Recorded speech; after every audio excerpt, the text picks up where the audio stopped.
Welcome to another artist talk with Women United Art Movement. My name is Mona Lurch. I'm the founder and director of this platform, and we have this wonderful concept of solo shows where we typically host two artists at once for their virtual 2-week long show. And we really want you, the audience, to make the most of it. So we invite the artists to share a little bit more about their process, inspiration, their work. And this is a completely different layer as to when you compare just viewing the work. Hearing the artist talk is always so inspiring, and you get to learn more and more about them, and then you get to follow their journey and their art practice. And I'm really excited about having Kimberly Roca here with me today because her solo show is on till the 4th of September, and it's called Rescued from the Scrap Heap, Reborn into Beauty. And allow me to introduce her a little bit, and then we'll hand it over to her because she will have more things to say about her and her evolution as an artist. So Kimberly Roca is an Iowa artisan working by day in new home construction, and I'm really interested in that as well. So I will have more questions about that. While unceasingly working as a mixed media artist, she studied design, printmaking, and fiber arts at the University of Iowa before earning her BFA in metalsmithing in 1991. And during her studies, Kimberly was introduced to foil imaging, a unique process which combines traditional printmaking techniques with commercial foil printing processes. She has spent the past 30 plus years exploring this incredibly captivating medium, teaching the technique, and exhibiting locally and regionally. Kimberly, welcome here today, and please tell us everything about yourself because I'm really curious to learn more about you. Oh, long life leads to lots of things to share. I have 4 children. My youngest just graduated from high school, and 2 of them are living at home while they go to a university that's close to us. 2 of them, one has graduated university, and the other one is also in another vocational university, but she does not live at home. So we are sort of empty nesters, but not quite yet. And so I work full time with my husband. We design and build custom homes in our area. We work on 2, 3, sometimes 4 projects a year, depending on how large they are. And I do the drafting, computer renderings, and create the floor plans, design the works of art, I guess you could call them, on a large scale for the clients. So people come to us for home building when they don't find what they're looking for, and then we're able to custom craft something to fit all of their personal family goals, needs, and their design ideas. So I work in a lot of different design types. There's pretty much nothing I don't love. So we have never built the same house twice in 30 years, and that's kind of exciting. It's also challenging, and it is a bulk of my time. And so I have always been a creative person. I've always explored all kinds of creativity, hands-on things. So when we were first doing home building, I actually did tile work in houses and did really interesting mosaic works in showers and on floors and backsplashes and things that were sort of artistry elements that I personally hand brought to the construction site. And then over the years, having kids, and now I'm more in the bookworking section of sitting in front of the computer designing the homes with the software that I use. It's very enjoyable, but mind numbing at the same time because I'm a very hands-on person. So I need my studio time to better do the home building, and I enjoy the home building because it opens my eyes to studio ideas. So I kind of have merged the two professions in a way that has blessed our family financially and blessed me personally with a continued artistic career. So having 4 small children at home for a long time, it was challenging to get art time in. And so I had a studio at home, and my friends, when I would release a new collection of works and they go up on my website, and people would be like, "Oh my gosh, when do you sleep?" And I would say, "Well, I don't." I'm like, everybody goes to bed and then I get my studio time in the basement, or eventually I've always worked in like places with not a lot of natural light and really small places, cramped places. But I've always found ways to work. And so as my space to work gets bigger, my work also gets bigger, which is super exciting for me. So now, that the kids, well, when the kids were in high school, most of the kids were in junior high and high school, then I was able to not have to stay at home to manage household things and be around for the kids and then kind of be in and out. We also work from home in home buildings. So I was able to, I had my studio in the garage for a while. And then my husband's like, we have the shop for home building. If you want to utilize some of that space for art, why don't you spread out and go over there? And I resisted for a while because I still felt very needed at my house. And so eventually I did. I rolled all my stuff out and got it all over. We had to make some reconnoitering in the shop, and now it's a conglomeration of construction debris, construction remnants, and artistic adventures. So I posted a reel just the other night because I was down there after we finish a house. It's just like a dumping ground for everything that the house didn't need or leftovers and random pieces that I've collected through the process of building. And it's just you can't even walk through the place. So I have to go through sort of a reorganization, a redistribution of all of the remnants of pieces. And then my friend who's an artist here in town, she saw my video. She's like, oh my gosh, you're a hoarder. Pack rat. She called me a pack rat, which was nicer than calling me a hoarder. But and I was moving things around. I'm like, I'm not going to save the planet by keeping everything, but in my little corner of the world, I'm doing my part to repurpose things that would normally just go into the trash. So that kind of bears out my tagline, I guess, of rescued from the scrap heap, reborn into beauty. And so I take things from the job site that normally would just get discarded, and I use them as substrates and backdrops and backing pieces and whatever I can use them for, to create the works that I'm doing now. That's fantastic. Thank you so much for sharing all that. It reminded me of two things. One, so I'm proudly now as an adult wearing Invisaligns. And so my husband was like, well, don't throw them out, just use them with your art, like you're all about like recycling and everything, so just keep them and use them for your art. So I haven't figured that out yet, like how to use braces for my art, but I love that you actually do that and that you repurpose things. And then the other thing is that I forgot to mention the other day, I think it's yesterday, I received an email from Kunstmatrix, which is the platform that we use for the virtual tour for the online gallery. And I suppose that we put out a lot of shows during the year, so they follow us, and they asked me if they can share your show with their audience. So I'm waiting for them to create the reel, and so you will see your show as well on their Instagram account, which is really exciting. They've done it twice before, so it's really wow, cool. That's awesome. That's awesome. I love that. That's so exciting. That's so exciting.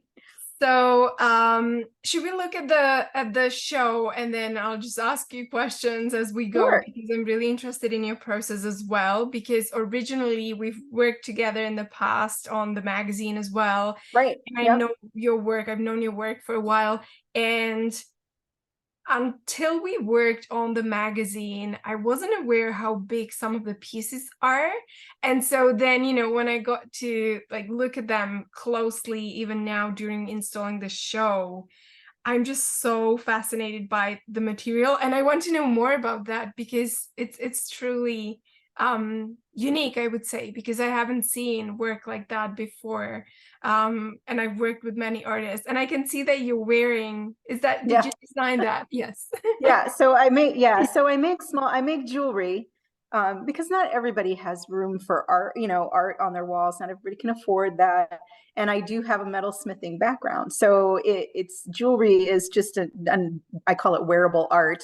And so I always bring it to my show openings. And I had one just the other night, a reception for a show that I'm in. And everybody just, they go through and they pick out pieces for them, for their friends. And to me, it's just another way to share creativity and let them express themselves. Because of course, there's no two alike. Everything is completely different. I don't do replications of colors and stuff. Shapes I do, but not colors and compositions of that kind. So yeah, so each piece is unique. They're all handcrafted. I mean, this is such a great marketing strategy, to be honest, to actually have a piece of your art, on yourself where people can see it. And I've talked to an artist before. I think I did a live interview with her on Art Moms United like 2 years ago. She used her designs. It was mostly like feminine or female figures, but abstract at the same time. And she used to put it on her clothes, and then she would wear it. So different like shirts and jackets, and people would just stop her and ask her who was the artist or where did she get the piece. And she was always like, oh, this is me. And that's how she got a lot of people interested in her work as well. And I think this is really cool that, you do that with your jewelry, because as you said, not everyone can afford a large piece of art, for example, but if they love it, then this is such a great way to actually, have a piece of you at home. Yeah. All right, so let me just share my screen and we can have a look. Oh, this is fantastic. Gosh, you're so sophisticated. See, you don't think you are with your technology, but I couldn't do this. It takes practice. I think, it was. Oh my gosh. Yeah. At the beginning, it was something, but as I said, as soon as you start doing it more and more often, then it's easy. But I think, the worst part is when you have a break for a while and then coming back to whatever. That's true. It's just That's like, very okay, how true. did I do that? Yeah. So I don't know if we can go like piece by piece, and if you can maybe Yeah. talk a little bit more about them and the process, maybe how you choose, how you select the color palette for each piece. I think that's interesting as well. Definitely. Yeah. So it says in my bio, or the things that I sent to you, that I love puzzles. I have always loved puzzles since I was a small child. My parents buy me a puzzle even to this day every year for Christmas. There's just something about a puzzle that I really enjoy, and the more colorful they are, the more I enjoy them. So for expanding, and that even the jewelry, there's like little parts and pieces. There's just this idea that each of these works is like a puzzle with no right or wrong. And so that's why I make them, like in this particular piece, it's called Cradle the Moon. Each of those pieces is actually separate. So you could move those around, turn them upside down. You can actually play with them as the collector, the person who has it in their home, and just transform it. So you could have a different looking piece every month if you wanted to, with the combination of 3 and the unlimited space on your walls. You could drag them out high to low, side to side, turn them upside down. So there's multiple hanging points on every piece of work. And then that allows the person who owns it to continue to play with it and have an interaction with the work that's more than just eye to piece. It becomes a little more tactile. So this particular work, it's actually one of my earlier wall sculpture pieces. So I started exploring this kind of puzzling wall sculpture thing as I moved from, I did a lot of foil imaging on metal, which was very one-dimensional, but I utilized cutting out pieces of foil and applying them to the surfaces, as well as painterly marks and things of that nature. But I don't have any of those pieces here. But I moved from a position of being a foil purist where everything was foil, and I started feeling very confined. And because the process of foiling is on a hot plate, and it's not a very big hot plate. And then there's a process of layering a medium onto the metal or paper, allowing it to cure. The paper only takes a few hours, but the metal takes like a week or 2. And then you can place it onto this hot plate, and then you can apply the foils in different layers. So And it's also a very tight process. So it's on a 24 by 24 inch plate, and it's at 250 degrees. So it's hot, it's delicate. And then that foil pressing process takes a lot of time, and it's a very tiny, the way that I do it anyway, is a very tiny swath of application for color. So doing large scale pieces was difficult. Doing the earrings, very simple in comparison. So I was looking for ways to create pieces that were not straight sided and that were not one dimensional material wise. And so that's when I started just kind of playing around with random things that I had in the shop and cutting things into different shape with the metals. So I found some metals that I could actually cut. And then I started making these mobiles out of these metals. And while they were beautiful, they didn't have the impact that I was hoping for. They were good on a small scale or close up, but I guess, you know, when you, as an artist, everybody has this, what's success to you? For me, success would be being in large corporate spaces, having my work featured in large spaces. So I was trying to step my scale as I got a larger studio, and being able to work in pieces and have things span a larger area really opened up the possibilities for me. So I work on a large table in my studio. It's 4 foot by 8 foot. I use the 4 foot by 8 foot sheets that we put on the floors of new construction to protect the good floors while we're doing the construction. And after they've been used in the home building, they generally might get used on a second house, but by then they're usually too destroyed. Like they just have too many flaws in them that they can't really protect the floors anymore. So we stopped throwing them away and we started stockpiling them at my studio.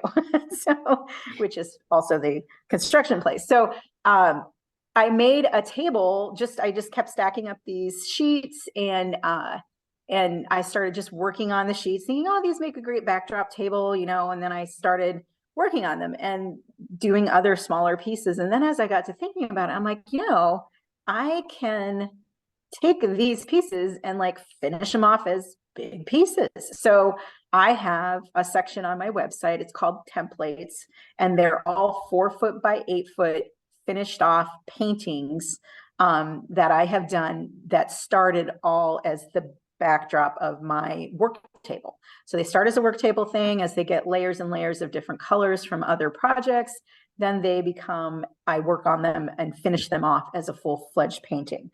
So the piece that we're looking at, Cradle the Moon, has one of the first full-fledged paintings cut into shape, into the big shape, is one from the table. And once I cut it down into sort of a manageable size, I was able to do some foil application to it. And so you can kind of see on the large piece, not only is there paint, but like this coppery stuff. If you saw it in person, it's all holographic foil. So as you walk by it or move, it has just this undulating, beautiful color radiance that you can't capture in a photograph. So that's where, like on Instagram, I'm able to do some reels and stuff and show the luminescence of all the foils that I use in the work. And then the piece that's sort of across, that's the silver piece, that is all holographic foil. And then the piece that is the bluish piece, it's paint and foil. So it opened up my thought process of, you know, I don't have to use all foil, because foil only comes in a certain number of colors and you can't mix them. It is what it is. And you can do a little bit of layering to get additional colors, but it's still pretty limited. Like if I wanted a rich coffee bean, eggplanty color, that's not happening in foil. So I was able to start psychologically branching out and incorporating paints and oil sticks, and I use pastels, and I even use crayons and spray paints. I use house paints from people who we've tested colors, and I'll have these test quarts left over. And so I just utilize, like I don't even throw away my paint water. I throw it onto my work table and let it dry overnight. And I come back and there's all these cool, watery marks. And so I try to minimize throwing things away in general, just so, whatever comes into the studio needs to be processed and go out of the studio rather than going into the trash. Mhm. Is my philosophy on it. So I have in fact, I emptied my trash the other day and it was like probably 6 months of trash and it was one small garbage can. So I try to be conscientious of that. And same thing with washing things down the sink. Like I try to wash all my brushes out in a bucket and keep that water and keep using it. And I just keep utilizing the color things that happen. So I wouldn't say I'm highly specific on choosing color palettes, but I love to scroll Instagram and see all of the fabulous color palettes of all of the artists. I mean, as a young artist, we didn't have the internet. We didn't have, the ability to see such an amazing plethora of artistry. And so it's just such a treat for me to be able to do that and just garner like, wow, I really like that color combination. And I don't usually replicate people's combinations because I don't like that feeling of replication. I like the feeling of exploration. So I might pull out some of the colors or mix some of the colors that I've seen for inspiration, but I'm always adding in, extra things, or it's not looking, like that person's palette necessarily, but I want it to be my palette. I don't want it to be somebody else's palette. So this move from two-dimensional square-sided work into these organic, I call them modern organic forms, with sort of an unlimited array of arrangeability has just opened me up artistically. And I feel like I'm able to better express myself because, to be honest, I love so many different things that it's hard to say, oh, let's make all this color or all this style or all this thing. And it was very challenging to try to figure out how to express myself in a way that was both authentic and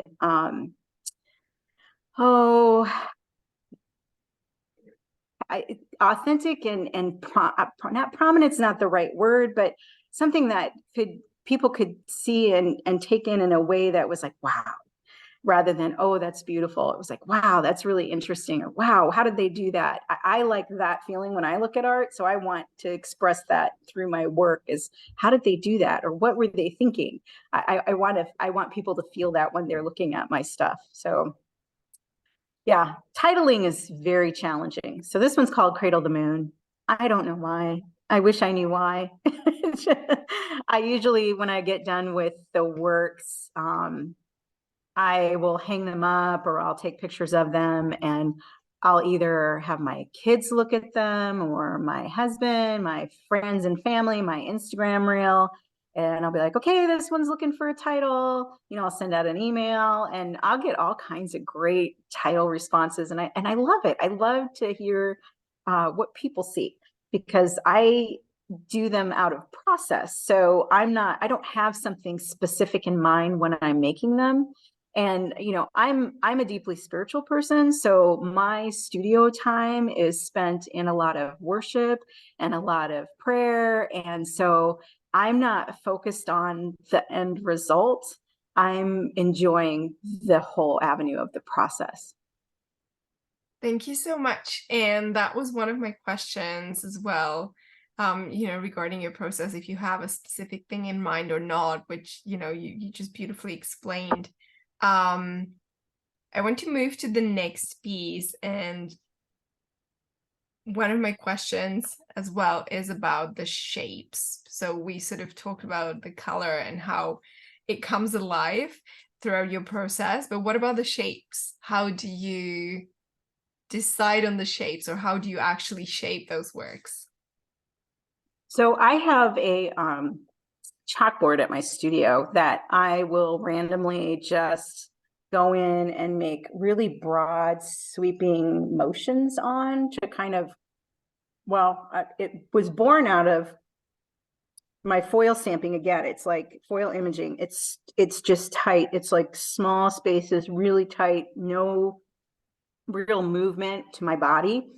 And so the chalkboard allows me to just kind of, you know, wing out and get all the energy out of my body. And so did the 4x8 pieces of wood on my table. It's like I can draw, I can throw paints, I can like get really excited and do all of these things. And so the shapes, they're born out of that just natural flow and movement of my body. And in fact, when I'm cutting them, so that's, I'm using a jigsaw to cut them when I'm working on the larger pieces. And the jigsaw is fun.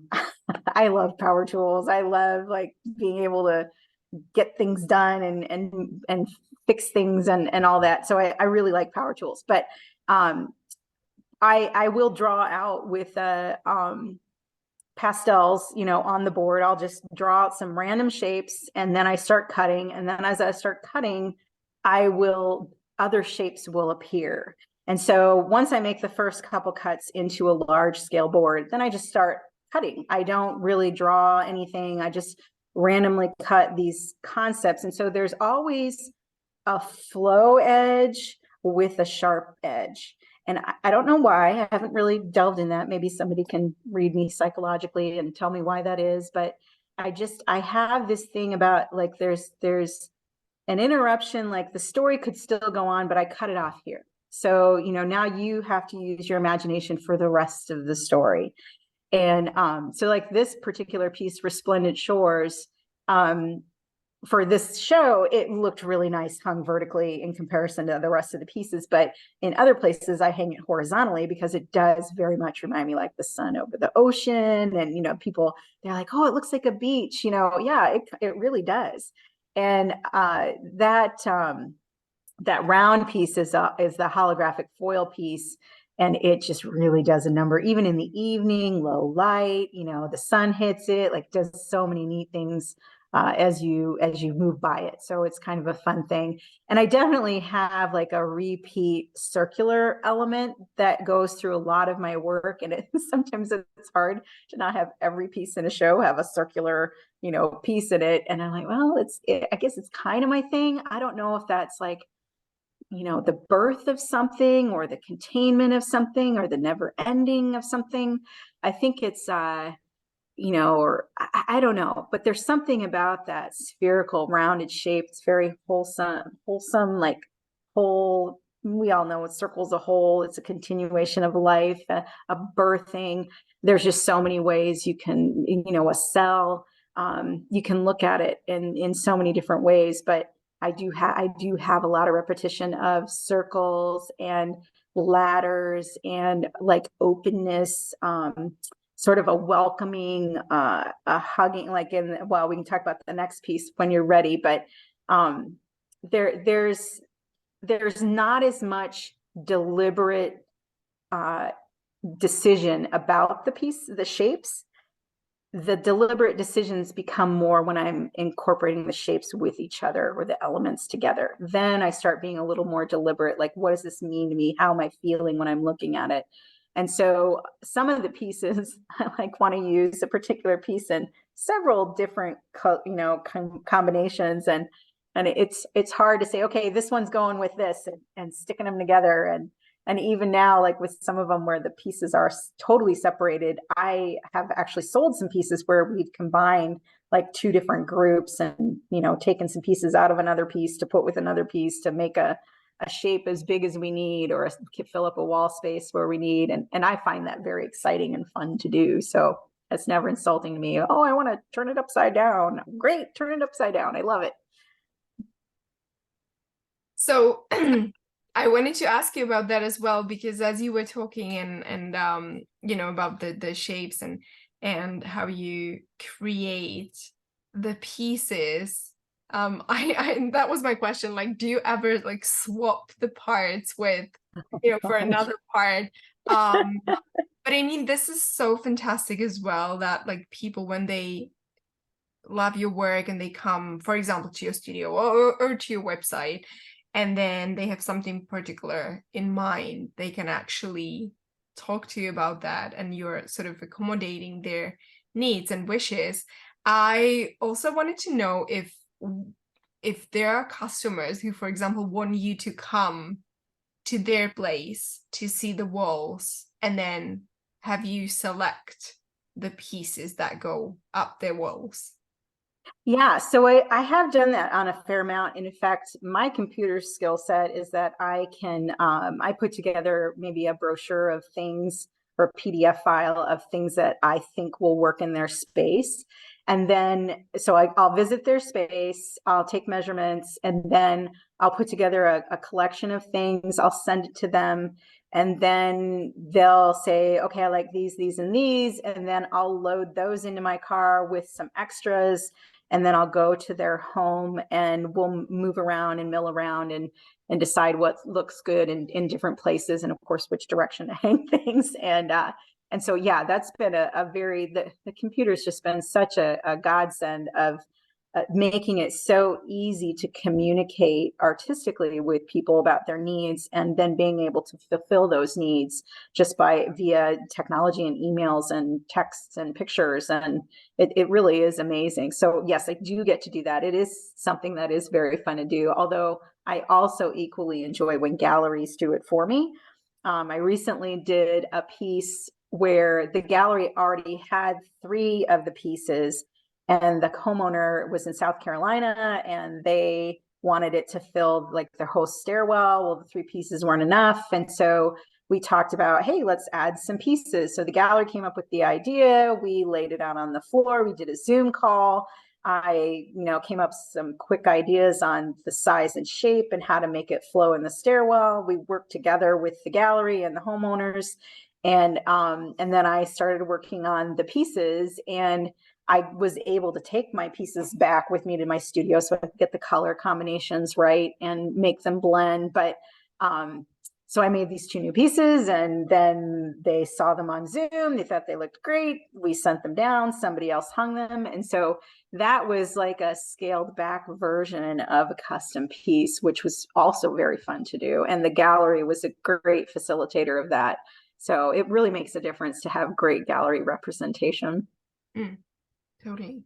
Now we came to Untitled 2, and we also have Untitled 3 in the show. And so I loved your comment in or your note in the description of the show that you're open to, and you talked about that before, you're open to suggestion as what to title your pieces. So tell me a little bit more about that. Like, how does your audience engage with you? And I mean, not your family and friends, obviously, Right. because they're there all the time. But like your audience, for example, your social media audience, do they engage often and a lot with, titling your work? Yeah, so I would say that because I'm a sporadic poster to social media, like I do it when I feel like, because it's more of a journal for me than it is as a total marketing vehicle. I would not say the engagement is gigantic, like, oh, I get, 100 likes and 50 people give me title suggestions, but 2 or 3, 4 or 5 people between email and Facebook, and then it's just fun to hear them at all. And I think as I do it more for the titling, I think I'll get more interest in it. So some of them, like actually the next piece was titled online by some of my followers, and the title was it was so cool. She's like, okay, go look up this word. I don't even know if I can pronounce it. Nesjaya. I'm going to look it up on my phone here.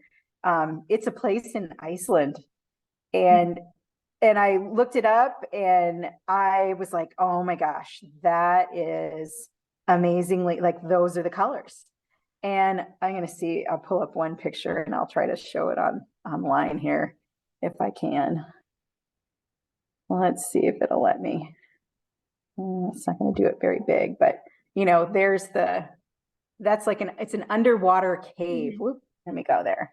Oh yeah. So it was just like all those colors of the teals and aquas and and then it just reminded her going into a cave. She's like, it totally reminds me of this place. And I thought, oh my gosh. So that was kind of fun because I got to explore the world through someone else's eyes and hear, like that's what they connected with that particular piece. I know that like when I go travel various places, I enjoy buying art that's connected to wherever it is that I have been. And I think a lot of people enjoy that. And I live in Iowa. There's beautiful things around here. There's a lot of great Iowa artists, but I want to be connected to another world. So I'm just going to heaven and I'm asking for God to give me some goods. And then I just pour it out into my studio. And then whatever I get, I'm like, I'm sometimes more amazed than maybe other people are. I'm like, wow, I can't believe I made that. But it's super exciting to just have that open door and be able to just create with abandon is really what it is. I think that as I've had so many materials flow into my studio, like I never have to worry about running out of something. When I was younger, I would get like a super nice paint set or super nice this or that. And honestly, I still have some of those nice paint sets and things because I was too afraid to use them, that I would use them up and then they would be gone. And then I would be like, oh, I don't want to buy that again. It was so expensive. And so I tend to go for materials and products that are easily accessible, obtainable, not super expensive, because my whole process is just it's almost like grungy work. Like if people knew all of the things that these pieces go through before they make it to the wall, they lay around the studio, they get covered in sawdust, they're on the floor, they're outside, they're flipped on each other, and then eventually they become their final piece. But that's a lot of who we are as people. None of us are perfect. We all have our rubs on our edges, and we all go through a lot of things, and yet we still are able to somehow present ourselves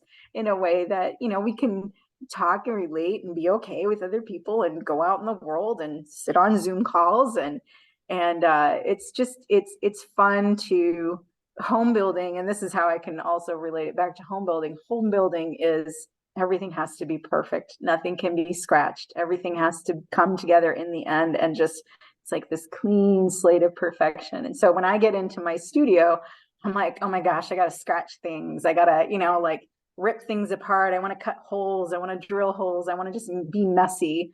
And so my work really is like, if you get closer up to it, there's flaws, there's imperfections, there's, dents and scratches and it's all on purpose, because if anything were to happen to any of these pieces, it's just, to me, it's all part of the story and the character and the history. And it just tells another story. Oh yeah, that's where I dropped that one. And then I had to fix it. And, and now look how cool it looks. I made it even better.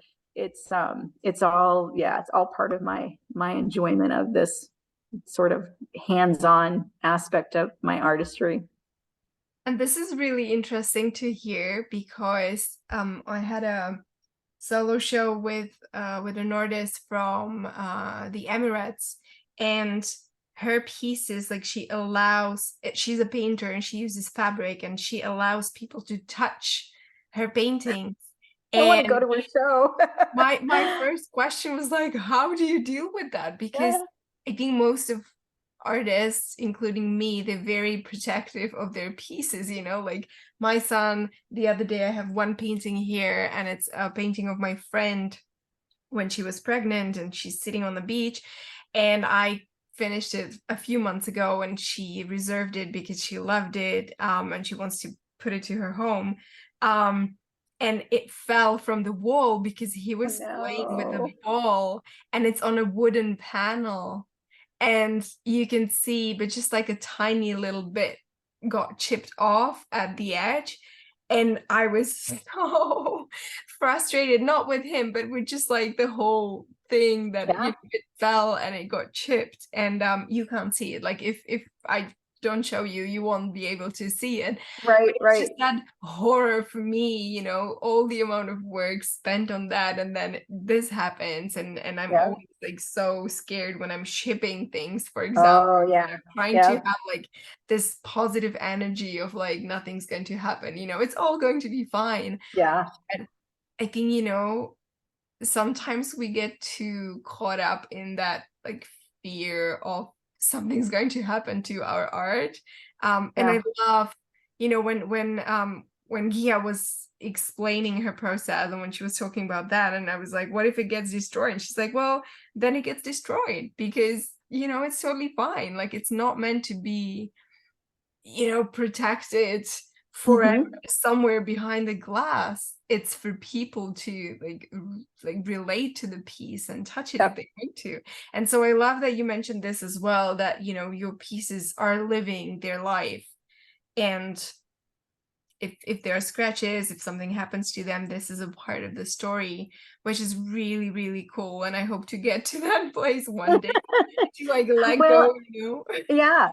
And that's, you know, but that's the nature, I guess, of who I am as a person. I always joke, it's like I have my clothes that are either clothes or they're all soon to be painting clothes because I ruin everything that I wear. So I just stopped spending a lot of money on clothes. I just buy clothes that I like, and I thrift a lot because everything is eventually going to be a painting clothes because I ruin almost everything. And so for me to be so protective of my work and like freak out that, oh, something had happened, and it didn't suit me as a person. And I'm like, okay, I got to find a way around this. And ironically, like the foiling process for most people, and you'll see it like Damien Hirst, for example, he has his butterfly collection, right? And it's all foil pressed, and I think it's probably mass produced, and you know, it's obviously his thing, and it's a branded thing, but it's heat stamped and it's very perfect. Well, I use the same material. I use foils, but I welcome every happy accident because those foils are so uncontrollable in an artist studio with the not heat press thing. And I don't want to mass produce. I want original, unique things. So I can't reproduce the same thing twice, even if I wanted to, with the techniques that I used. And actually, that brings me a lot of freedom. So the foil, just sometimes it sticks, sometimes it doesn't, sometimes it's too humid out, sometimes it's too cold, sometimes, you know, like there's all these chemistry things with the air that I can't control. And hey, it's my day to be in the studio, so I'm going to do the best I can, and then I end up with some cool look I never would have expected with a foil, or with the paint even, and how they mix with each other and things like that. So I use a lot of water with spray paint. So I'll spray paint and spray water on it, and, you know, do acrylic with the spray paint, spray water on it, and I get some really neat effects that just I happened to accidentally figure that one out, and I really liked it. So I pressed into that technique to try to garner some things that could make just give more depth to my work. Shoot, there was something else I was going to say about the scratches and things. Oh yeah, I jokingly say somebody will, like, if they will bump something or you know, scratch something, or a gallery, they'll, you know, they'll drop a frame. I'm like, you know, I can always make more. Like, and that's part of the joy for me, is the making it. So it to me, it just freed me to be like, yeah, you know, it's going to happen. And yes, they are expensive, but I can't spend my energy just worrying about all of those things, because I'll be forever worrying about those things. It would eat me alive, I think. So I worry about those things in home building. And then in my studio, I go crazy with expression. So that's pretty awesome. But I do, so one of the neat things that I do, for even more hands-on play for people. So, and I did this just on Friday night at one of my gallery openings. I have a play sculpture table. So I have all of these sort of more three-dimensional block type things that are cut in these random shapes, and some are painted and some are just marred or have, you know, different funky finishes on them. And I just dump out a couple bins worth of product elements onto these tables. I set up a few random sculptures, and then the whole time during the show, I invite people to play. and play with my art, play with these pieces, engage with the pieces. And I'm telling you, people love it. They will spend half an hour stacking and restacking. And the first person to not like to knock something over, like they freak out. And I'm like, no, no, no, it's okay. That's what it's for. It's meant to be built and fall down and yet rebuilt and fall down. And somebody steals your piece and you steal somebody else's piece, and or you make a piece together. And it creates this just really interesting like vibe in the setting of a reception or an artist opening, that it's not just standing around talking and eating food. They are really actually hands-on engaging with my work. And I absolutely love it. Like it brings me so much joy. So I have not yet been able to figure out how to make that a saleable thing, like to have a sculpture that somebody can buy, because I haven't, that's the same thing with the parts and pieces. Like, how do you decide which pieces to put together and make them like a package? And selling pieces separately doesn't really make a lot of sense, because then you have to have somebody really who's very creative to say, I want, you know, this piece and that piece and this other piece, and now that's a package. So I'm working on that as something that's actually saleable. Right now, it's just something that I do at my art reception. So it's a fun little hands-on element. And I think that's really amazing too, because then people, so I feel like so many people want to create art, but they don't want to call it like creating art, or especially this goes with painting. Like people just think Yeah. that they can't paint, so they don't even try, and they're afraid to let go and just like dump the paint on a paper or a canvas. And I think, you sort of showing them, hey, come and play, you can do whatever you like, and it's totally fine if if you spill stuff or whatever. I think it's really encouraging for them as well to maybe do the next step at home and create something on their own. Yeah. And kids, I mean, it's kids and adults and very old people. My parents are getting up in years, and they were there making stuff, and they had some friends there making stuff, and it's just so much fun. So much fun. Yeah, this will help you see some scale of the size of the piece. So that piece in the middle is way bigger than me, but I guess I'm only 5'3", so that's not probably saying a lot. But this and that piece in the center. So there's an example of, I did a 4x8 sheet. I cut it into pieces. These were some of the pieces that came out, and I started using them like in other groupings. But then I decided I kind of liked them together, and just to let the color flow through that whole piece with these kind of different shapes. And on my Instagram feed, I actually had this particular piece at a show in the Quad Cities near me. And I sent them over there, and the gallerist, I said, yeah, hang them however you want. And she hung them so cool. Like she had, one of them going horizontal, and kind of, it was really neat. I was like, oh, that's really cool. So that was kind of fun. Now I know here we're very limited because I sent you, some pictures that are kind of all attached, and so it was kind of vertical, horizontal, or, cockeyed or whatever. It made sense. But the scale of it is really fun. So it can take up a lot of space. And in some of these, where the open circle is in the center of that piece, or the open shape, I'll sometimes add a foil element that's just more of a rounded foil element to a grouping like that. And that's one of the things too that I've always, well, in the last probably 10 years, I decided that no matter what I'm doing, I want to have some foil incorporated into it, because it is the thing that really spawned my creative journey as a professional. Back in when I was in college between 88 and 91, I stumbled across the foil imaging workshop my last semester. Well, I guess the last summer before my last semester of college. And the professor, Virginia Myers, she had created this equipment called the Iowa Foil Printer. And she had just started teaching the workshops, and that was the first workshop that summer. And there was kind of a printmaking prerequisite, which I didn't have. And I was like, hey, I'm really interested in this. Can I come take the workshop? She's like, sure.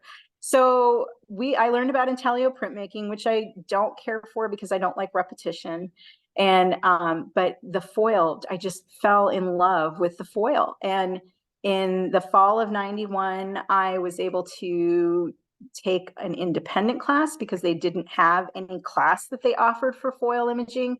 And so she let me take an independent study class, and I did nothing but foil that semester. She had a show for me at the end of the semester, and it was just a wonderful experience. And then I graduated.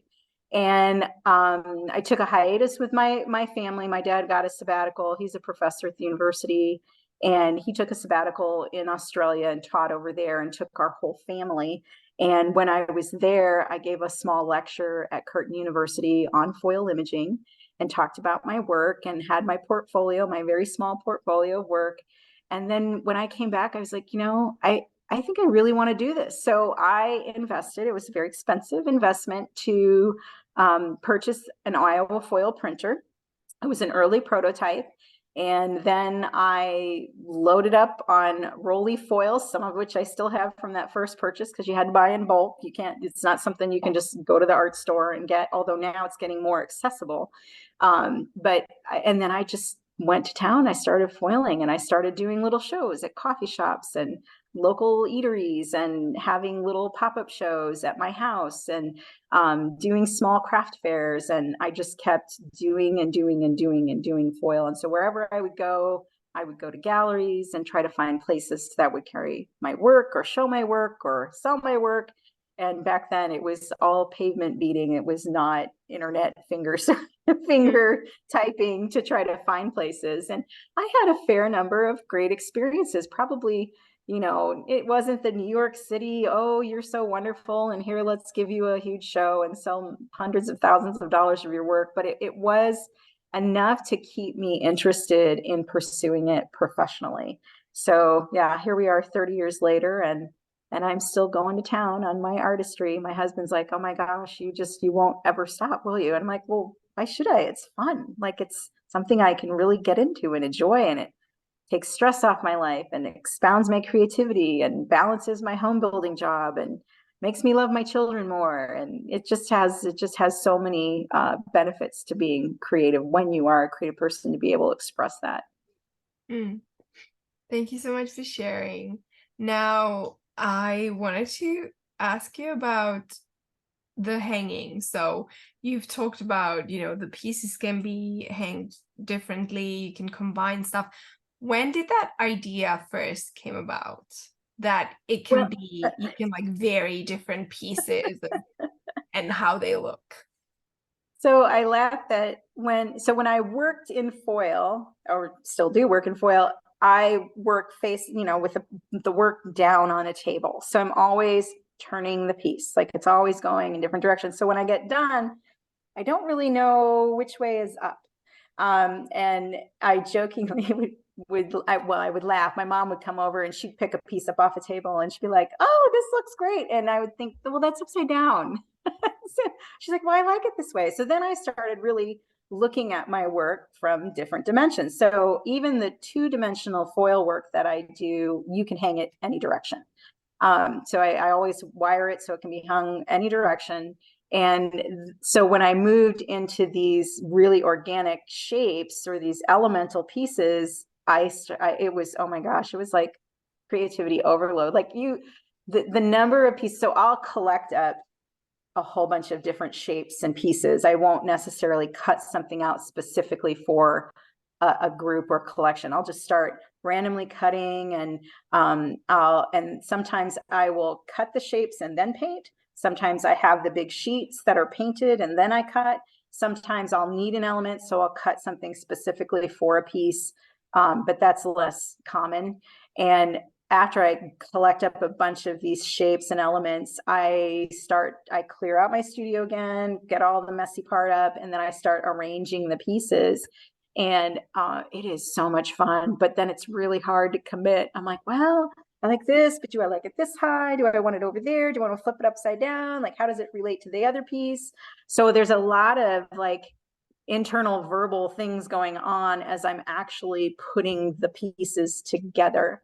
And so now that I've had like this whole level of exploration, I'm getting more ready to like have a theme or title or grouping as I'm moving into my next sets of collection releases. So like I've got in my phone, every time I have an inspirational thought of a collection name, I will actually write it down, and I have a running list in my phone of collection titles. And so those, coming up, those are going to be the jumping off points for the groupings or arrangements or color selections that I might make. And of course, saying that, I will obviously break that idea, pattern, or rule, but it gives me a little bit more focus, and it will help me to collect certain things off of my job site rather than just every random thing.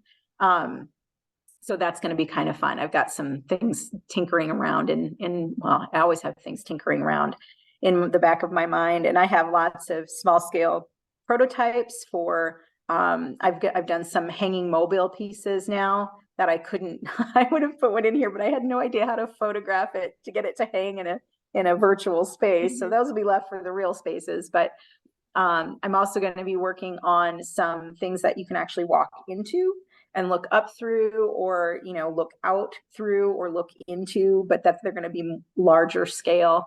And so I'm super excited about those, but still interior pieces. I want to do some exterior type pieces, but I haven't quite gotten there emotionally, technically, to be able to work that way, but I'm headed that direction. So. Wonderful. And I can't wait to see more of that. When you're talking about it, it makes me really excited because I love, these pieces that are on the wall. And then just to imagine that you actually can walk through them. That's, it's going to be really cool. One thing that I wanted to ask you right at the beginning, and then we got into talking about, how the pieces can get damaged and it's a part of their life. But do you ever use any like protection of the pieces, like varnish or what have you, or resin or something like that? Nope. Resin scares me to death because it's so perfect. It has to be so perfect. One of my friends was like, "Oh, you should use resin." I'm like, no, I'm not good with the smells. I won't wear the protection. I don't want to wear the gloves. No, so I won't use resin. At one point I was concerned. Like I thought, well, stuff should be protected, right? But when you put any kind of protective coat on any of this work, you lose the luminosity of the foil in comparison to the matteness of some of the acrylic paints and chalks and things. Now, some of the stuff I do spray because obviously if I'm using pastels and stuff, I use them mostly while the piece is wet. I'll wet into the pastel work. And then a lot of times I'll spray that before adding other layers. But no, all of these pieces are basically raw. And I even, I have tested, and in fact, I have a piece hanging outside my front door that's been out there for 2 years, and I haven't noticed, there's nothing visibly noticeable. Now it's protected-ish, but the other day we had a horrible storm and the wind came from an unusual direction and it blew it off the wall and it broke it a little bit on one end. And I'm like, oh, well, there's part of its journey. So I'm sticking it back together and, touching it up. But it's to me, having some kind of protective coating diminishes its natural life and its natural variable luminescence that I think is really important to the process and the visuals of the process that I do. So nope, no protection. How do you, or what would you advise to people who are really passionate about ecology and recycling and everything, like we talked about it at the beginning, how to get brave with their art and just start using whatever they can find? Is there any trick to that? So you'll find that some of the first things that you make are going to be incredibly ugly, like incredibly like too like, oh, I can tell that's my Invisalign thing, right? Like if you decide to use this in your work, you're going to be like, oh yeah, that's exactly what that is. And I did have one of my gallerists. I was working on a show and I was working on this one element piece. Oh, which by the way, so another part of my process, when I can't do all the big stuff, I have loads of paper pieces that I've just, made conglomerations of colors and things. And I will take those and cut them into all kinds of random shapes on a small scale. So I have hundreds and hundreds of 8.5 by 11 paper that I've glued together, things like this, but on a small scale. And so some of those, in fact, that piece that's on the left in this picture, or I guess I don't know how you're looking at, but the green piece, a stone's throw, that was actually a small sketch.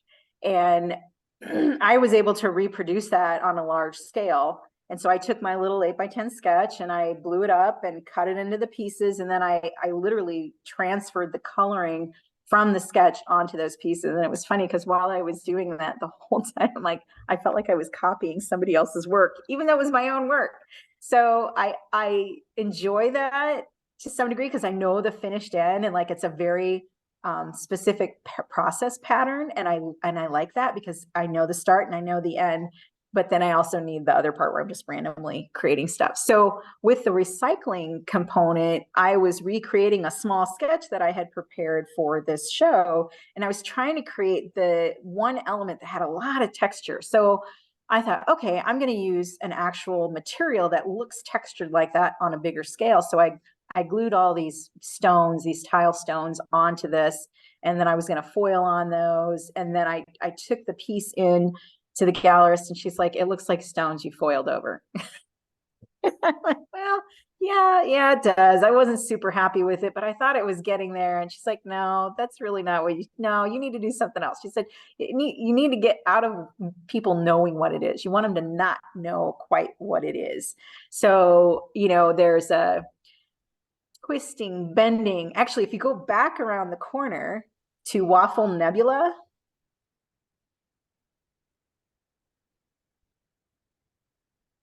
All right, so anyone in construction can tell you what that waffly looking piece is.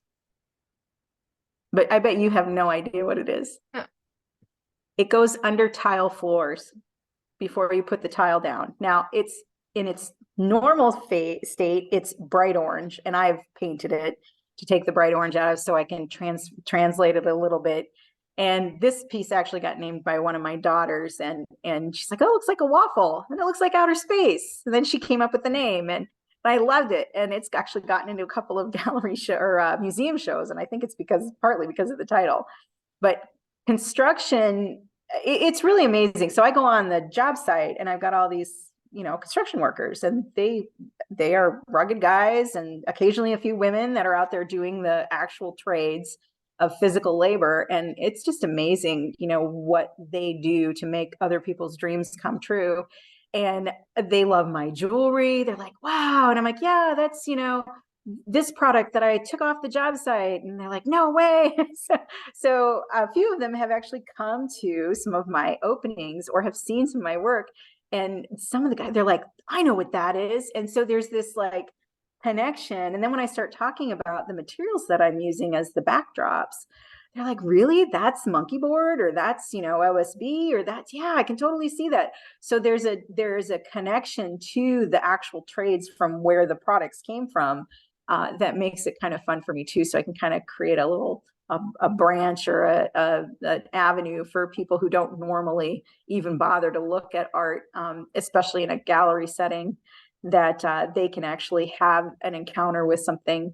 I did a show at my local library, and it was just up in the hallways, and the library has a gym, and it's like the community center for a town just south of me here. And they have a gym and a pool. And so guys are in there working out, guys are in there, doing all kinds of stuff. And I was in there one day getting ready to take the show down, and some guy was just sitting there staring at this piece. And he's like, and I tapped him on the shoulder. I said, hey, if you want to talk about that piece, I'm the one who made it.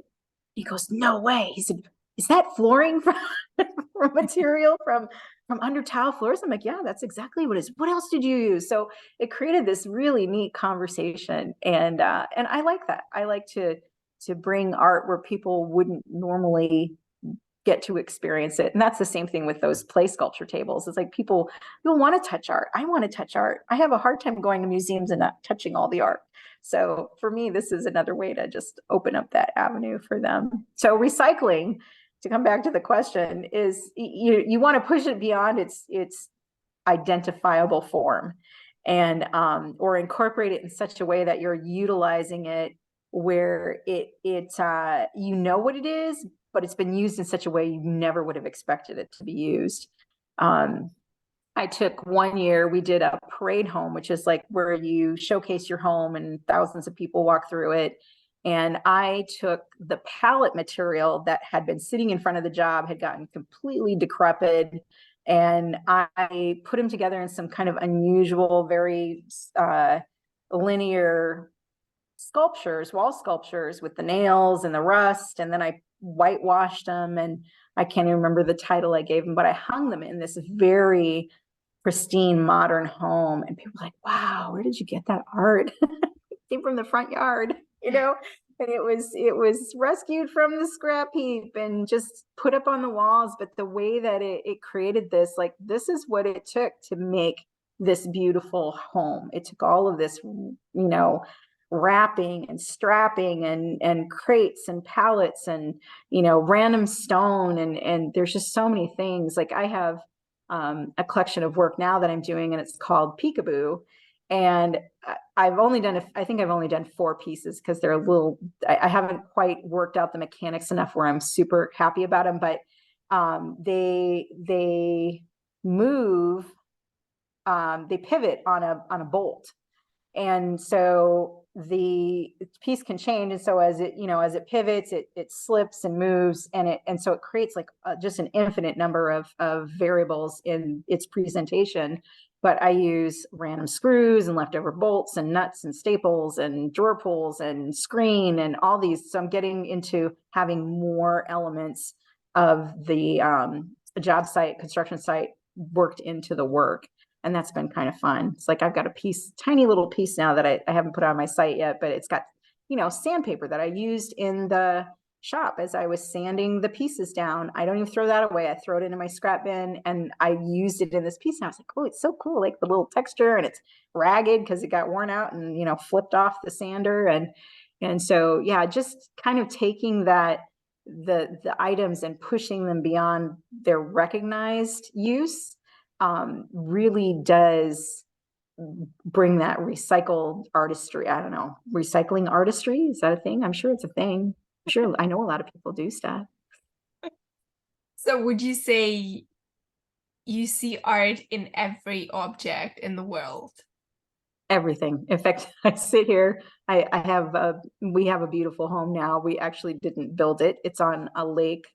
And there's a state park trail between our house and the lake, and they do not manage the state park waterway, like vegetation very nicely. And it's so hard. I sit there and I'm like, I just want to plant flowers and structure it and create a beautiful butterfly gardens. And people walk by here, they have butterflies to look at, or, you know, so it's very hard for me to be in environments that are too untamed, because I want to create artistry and bring organization in an artistic way with it, even though I know it's all beautiful. But I sit here, they just came by last week and mowed over a lot of the vegetation. And so there's just random, you know, sticks sticking up and random things bent over. And I'm like, oh, I want to go down and just groom, but technically it's not our yard, so we can't really touch it. But our yard looks nice.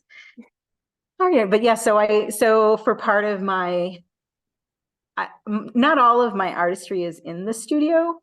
So some of it, I definitely spend a lot of time in the spring in my garden. I'm always moving things and propagating things. And I have a pretty extensive perennial and annual. Well, I don't have many annuals. I mostly go for perennials because I can keep splitting them and moving them around and creating little environments. So I really enjoy being outside. In fact, my studio is more of a warehouse type building. It's not gigantic. It's big, but it's not gigantic. And I have an overhead door that's pretty tall. So I love this time of year. The summer's really hot. Don't have air conditioning, so I don't go there very often in the summer months, especially not during the day. And then, but in the fall is my favorite because I can just open that door. I have all the natural light. I have all the fresh air. I even have green grass and some trees outside the front of my studio that it's just so for me, I need a connection to the outside in order to be able to create. So my friend, recently she's going on a new adventure and she's getting a studio in a wonderful artistic building just north of where I live, and I'm so excited for her. It's going to be the most beautiful space, and I just I'm envious in one way because it's such a beautiful space, but then at the same time my husband's like, well, would you like something like that? And I'm like, well, no, not really, because even though the community of artistry is wonderful and the space, the building is beautiful, the opportunities and connections she'll make there are going to be awesome. For me, I need to be close to the ground. I need to be right near outside. I need to be where I can make whatever noise I need to make at whatever time of day I want to make it. And in the industrial area that I'm in, I can pretty much do all of that. So that's really been a godsend to have that studio space available to me where I can just leave everything. I can wander in for an hour, or I can go for a whole day, and everything's set up the way that I need it. And right now I'm on a cleaning and reorganization spree, but I'll be getting to do some art here soon. Amazing. Thank you so much for sharing all that. I think we're slowly coming to the end of the artist talk. We just came to the end of the show as well. Is there anything else you wanted to mention regarding your work that we didn't cover? I don't know. I feel like I feel like I covered everything. I am so grateful for you and for this platform and for this opportunity. And it's really, I can't tell you when I got the notice, oh, you got selected or you were shortlisted and you got it. It's like, those are some of the most exciting moments for artists. So I just really want to thank you from the bottom of my heart that this is great. And then I went on and I listened to some of your interviews with other people. And I love the way that you interact with artists and how you ask questions. And it's just been really a very, very wonderful thing for me. So I appreciate that so much. And I appreciate you. Well, thank you so much for your words. And it always makes me emotional. But I'm really, every single time I speak to artists, whether this is on the podcast or the artist talk, it's so wonderful to like meet sort of face to face, because I think it's always, the connection is so much deeper than just like emails or social media. Sometimes people are like, oh, you're so formal in the email. and then they meet me and I'm like, no, I'm just like, I'm still a kid, although I'm almost 40, I'm like, I spend so much time with kids, with children, and I like the playful energy and everything. So it's like, I'm trying to bring it to the conversations as well and just like make the most of it, the connections with people, forming new relationships. And I'm really grateful for every single artist who is involved in the platform. So thank you so much for your words. And I'm really excited about your future work, because now you got me intrigued and I can't wait to see the hanging pieces, and the ones that you can walk through, and hopefully maybe one day I can see them in person when I'm in the US. That's awesome. That's so awesome. Thank you so much. Have a beautiful evening or the rest of your day. I know it's early afternoon, but I can't wait to talk to you soon. All right, Mona, thank you again. Thank you. Take care. Bye-bye.